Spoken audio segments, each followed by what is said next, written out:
প্রিয় ছাত্রছাত্রীরা, সোমনাথদার কোচিং সেন্টারে তোমাদের সবাইকে স্বাগত। আজকের ভিডিওতে থাকছে উচ্চ মাধ্যমিক 2025 ABTA test paper political science SAQ page AC 57-এর সম্পূর্ণ প্রশ্ন উত্তর নিয়ে আলোচনা থাকবে। ভিডিওটি তোমরা প্রথম থেকে শেষ অবধি দেখো।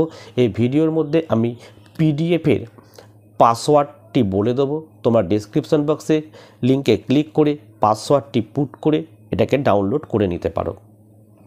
এর আগে আমি তোমাদের সম্পূর্ণ এমসিকিউ একটি ভিডিওতে কিন্তু আপলোড করে দিয়েছিলাম, অবশ্যই দেখে নিও। এই ভিডিও ডেসক্রিপশন বক্সে লিঙ্ক থাকবে। তো চলো আমরা ভিডিওটি শুরু করি।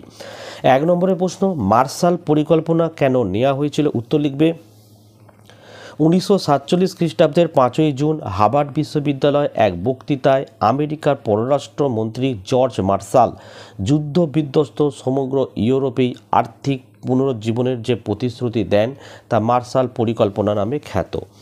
অথবা প্রশ্ন, এমইডিও এর পুরো কথাটি কি? লিখবে মিডল ইস্ট ডিফেন্স অর্গানাইজেশন। 2 নম্বরের প্রশ্ন, SALT-1 এর লক্ষ্য কী? লিখবে SALT-1 এর লক্ষ্য মার্কিন যুক্তরাষ্ট্র এবং সোভিয়েত ইউনিয়ন উভয় দেশের পারমাণবিক অস্ত্রাগার নিয়ন্ত্রণ এবং শেষ পর্যন্ত হ্রাস করা। অথবা প্রশ্ন, ভারতে কখন এবং কোথায় জোট নিরপেক্ষ শীর্ষ সম্মেলন অনুষ্ঠিত হয়েছিল? লিখবে 1983 সালে দিল্লিতে। 3 নম্বরের প্রশ্ন, ওয়ারস চুক্তি কেন স্বাক্ষরিত হয়েছিল? উত্তর হচ্ছে 1955 খ্রিস্টাব্দের 14ই মে সাম্যবাদের প্রসারের লক্ষ্যে ওয়ারস চুক্তি স্বাক্ষরিত হয়। 4 পঞ্চপ্রধান বিগ 5 এশিয়ার প্রতিনিধিত্বকারী রাষ্ট্র কোনটি? উত্তর হচ্ছে চীন।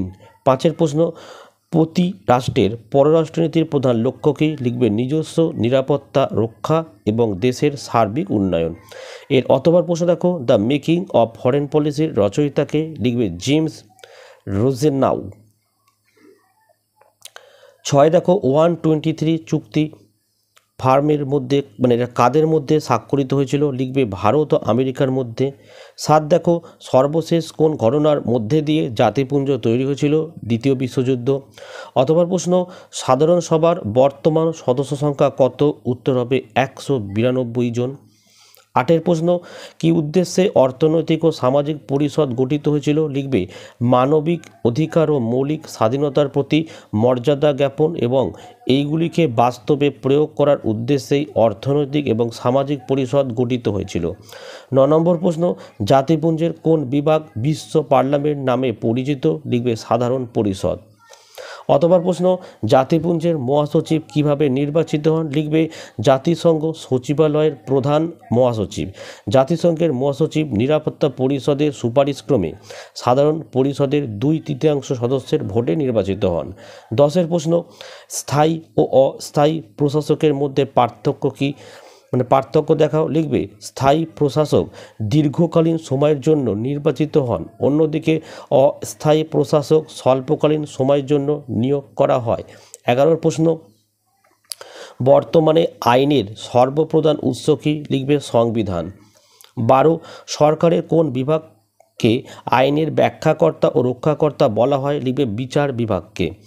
13 ভারতের রাষ্ট্রপতির পদ শূন্য হলে কতদিনের মধ্যে নতুন রাষ্ট্রপতি নির্বাচন করতে হয়? লিখবে 6 মাসের মধ্যে।